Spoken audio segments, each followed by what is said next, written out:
Welcome to another edition of Silicon Bytes, and in this one we're going to be looking at what is unfolding in the Middle East once more. Before we jump into that, thank you to everybody who helps the channel through Patreon and Buy Me a Coffee. It is a huge, huge help, a huge support, especially so as we have been running a lot of events this year and have more events still to come to share with the audience. Your support is absolutely invaluable in making all of this happen, including these daily reporting videos as well. Now let's get into the subject. Trump has ordered strikes on Iran. Taco no more, we ask. Trump has taken decisive action. Was it from a strategic assessment of the risk posed by Iran's nuclear ambitions, or was he manipulated into it by a forceful Netanyahu exuding macho aggression and decisiveness? Was Trump perhaps driven to action by a sense of inevitability? Once the bombers and refueling aircraft were in position, it would have seemed weak to bring them all back without any action having been taken. Or was he finally forced into action by domestic political pressure? Or were the feared divisions within MAGA that an attack on Iran would provoke overridden by the damaging slogan being adopted by Trump's detractors, Taco too weak? The US may have changed the course of the conflict.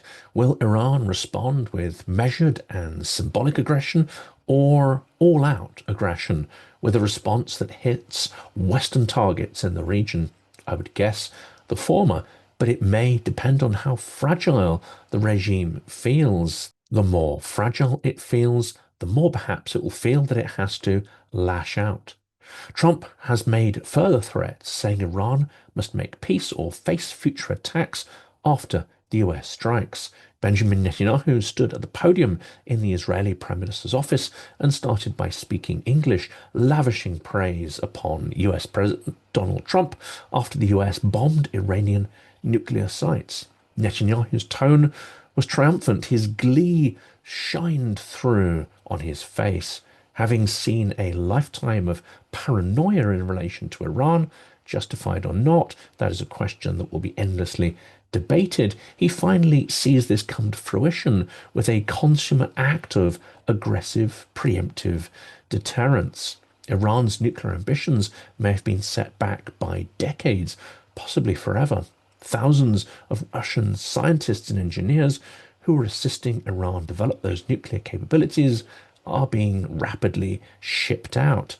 Rats leaving the sinking ship. It has those kind of implications. Netanyahu has spent the last 15 years trying to persuade American allies that only military action could destroy Iran's nuclear weapons program, and that only American bunker-busting munitions have that capability. Trump's supporters are overwhelmingly opposed to the US joining Israel's war against Iran. But Trump seems to have been persuaded by Netanyahu and possibly by others in his administration too. They are likely to have gone along with whatever Trump decided. Hegseth has claimed strikes on Iran were incredible and overwhelmingly successful, and they've devastated Iran's nuclear program.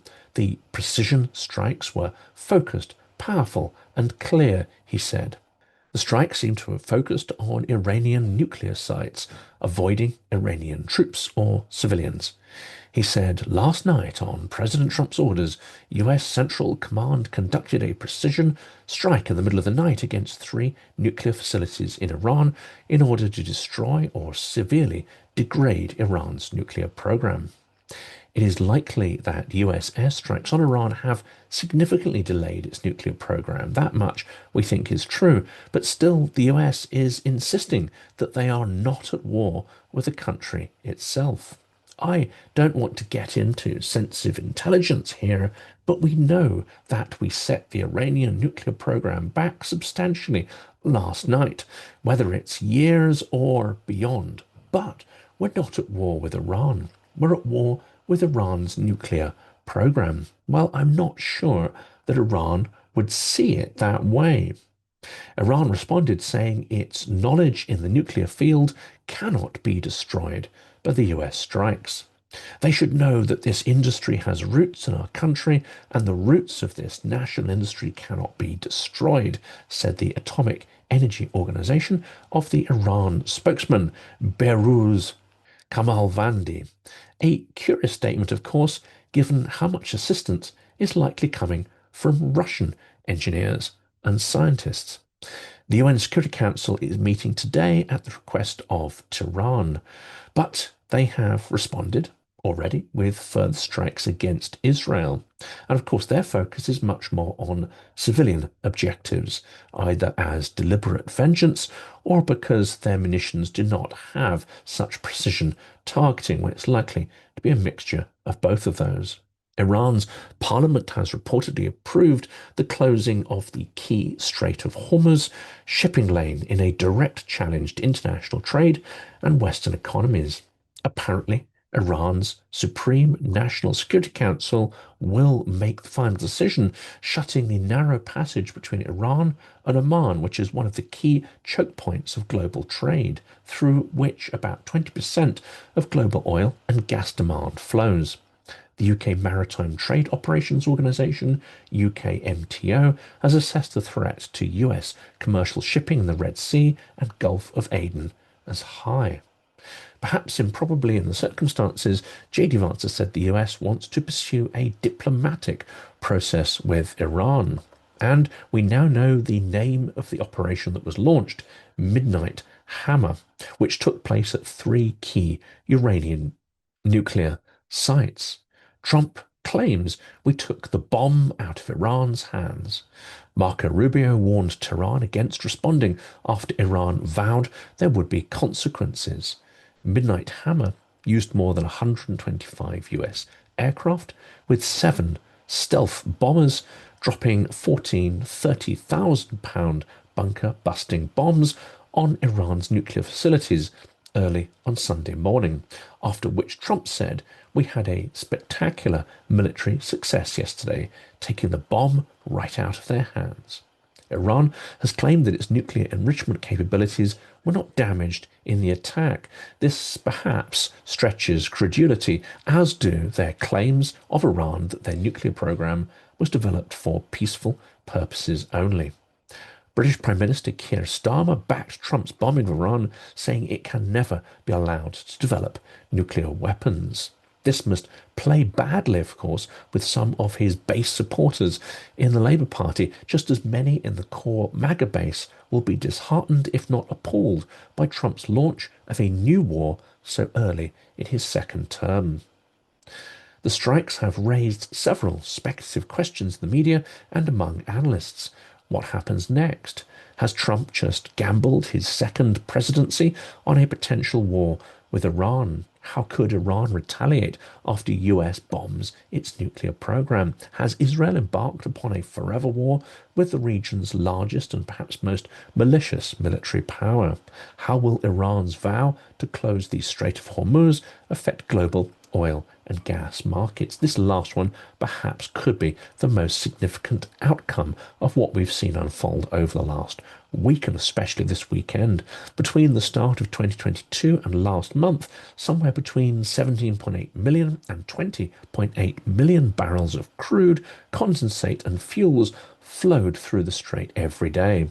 This is why the Strait of Hormuz is considered so important. The UAE and Saudi Arabia, which are averse to Iran's influence in the region, have sought to find other routes to bypass the strait. OPEC members, Saudi Arabia, Iran, the United Arab Emirates, Kuwait, and Iraq export most of their crude via the strait, mainly to Asia. Qatar, among the world's biggest liquefied natural gas exporters, sends most of its LNG through the strait as well. The leaders of Britain, France, and Germany have urged Iran not to take any actions that would further destabilize the region following US strikes. We have consistently been clear that Iran can never have a nuclear weapon and can no longer pose a threat to regional security, the government heads of Germany, Britain, and France said in a joint statement. We call upon Iran to engage in negotiations leading to an agreement that addresses all concerns associated with its nuclear program program. We stand ready to contribute to that goal in coordination with all parties. Iran is unlikely to see the European powers as useful mediators at this time, but surely will look upon them as co-conspirators with the US and Israel. The US strikes potentially put US airlines at greater risk as global carriers start to bypass the Middle East after those attacks on Iran. Some airlines cancelled flights to and from Dubai and Doha. While there have been no specific threats made against civic aviation, Iran has previously warned it would retaliate by attacking US military interests in the Middle East, either directly or via proxies such as Hezbollah, the Safe Airspace Group said.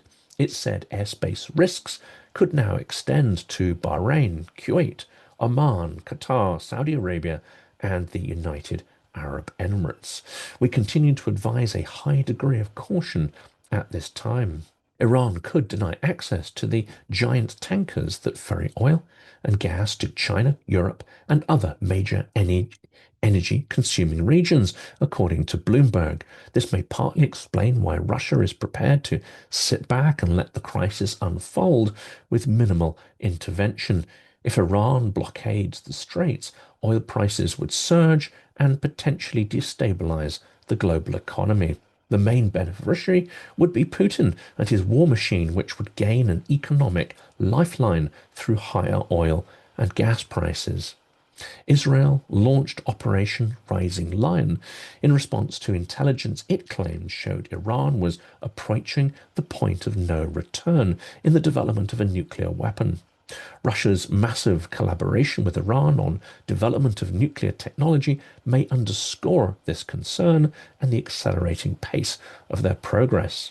J.D. Vance said the United States had successfully set back Iran's nuclear weapons program, adding that President Donald Trump now hopes to pursue a diplomatic solution. We do not want to protract this or build this out any more than it's already been built out, he said. We want to end their nuclear program. He was speaking on NBC's Meet the Press. We want to talk to the Iranians about a long-term settlement here. Well, one thing to note is the operational secrecy that seems to have held this time. Just months after the scandal where Secretary of State Pete Hegseth leaked details of a bombing operation on Yemen in a Signal group chat. Hegseth said the impact of the airstrikes was still being assessed, but that the bombing had hit the areas that had been identified in the planning of the operation. Hegseth said the battle damage assessment is ongoing, but our initial assessment, as the chairman said, is that all our precision munitions struck where we wanted them to strike and had the desired effect, which means effectively in Fordo, which was the primary target here. We believe we achieved destruction of capabilities there. Responding to questions from reporters at the Pentagon, Secretary of Defense Pete Hegseth said the strikes did not have regime change in mind, and President Trump had given Tehran every opportunity to have a negotiated settlement. Hegseth said many presidents have dreamed of delivering the final blow to Iran's nuclear program, and none could until President Trump. But, he added, this mission was not and has not been about regime change. The president authorized a precision operation to neutralize the threats to our national interest posed by the Iranian nuclear program and the collective self-defense of our troops and our ally Israel. The US has signaled that, for now, its military action is over, and it has no interest in bringing down the government in Tehran. However, Israel seems to have a different game plan in mind, and may well continue to pursue their military operations until the regime implodes, if they feel that it is becoming more brittle and closer to breaking. The B-2 bombers have undoubtedly changed the trajectory of the war. Whether it escalates even further will depend on how Iran and its allies respond. American military personnel, businesses and citizens in the region are now potential targets. Iran can strike back in multiple ways, attacking US warships, bases in the Gulf, or potentially disrupting the flow of oil from the Gulf region. The Middle East is holding its breath, waiting to see whether this marks the beginning of the end of the conflict or the beginning of a greater phase of violence and escalation. Through the day, Israel continued to pound targets throughout Iran, though seemingly they were of a military nature. They are certainly more discerning in targeting Iranian objectives than they seem to be in Gaza. Equally, Iranian rockets have done serious damage throughout Israel, but with a relatively low casualty rate given the extensive nature of the barrages. We will continue, of course, to monitor and report on this situation as there is a chance tensions subside, but also there is a chance that these conflagrations merge together to form what future historians may term World War III.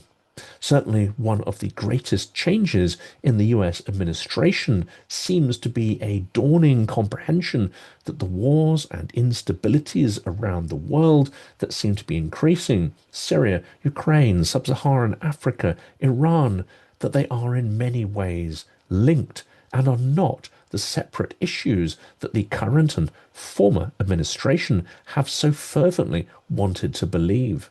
Treating them as separate maladies rather than symptoms of the same virulent disease will not lead to a solution or a cure.